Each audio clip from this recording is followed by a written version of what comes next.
สบายดีสบายดีมาเลาะตลาดกลางคืนมาเลาะซื้อแนวกิน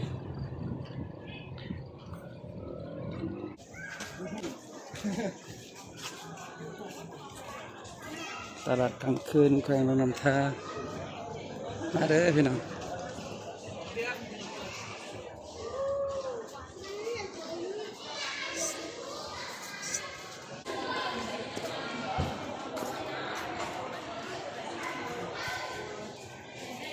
มีอย่างกินบ่มีใครดูอ่ะ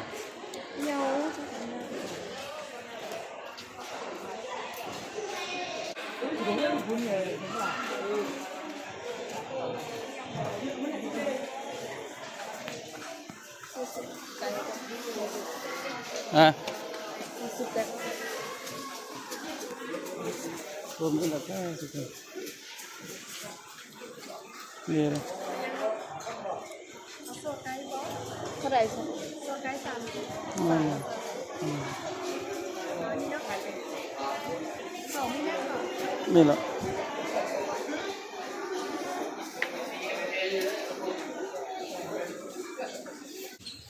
ไข่ลูกแซ่บๆเอาซ้ำหน่อยกันเลยซ้ำหน่อยนี่ยังปลาหมึกก็มี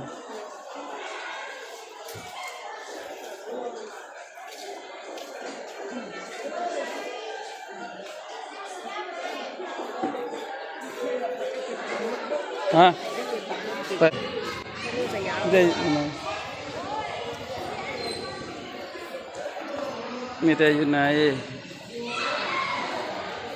ไปเบิ่งกันกันนะ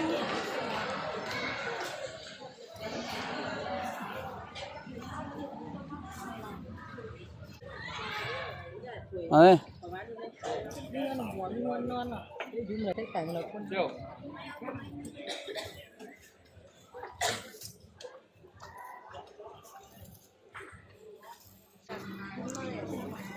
ซื้ออยู่ไหนบ่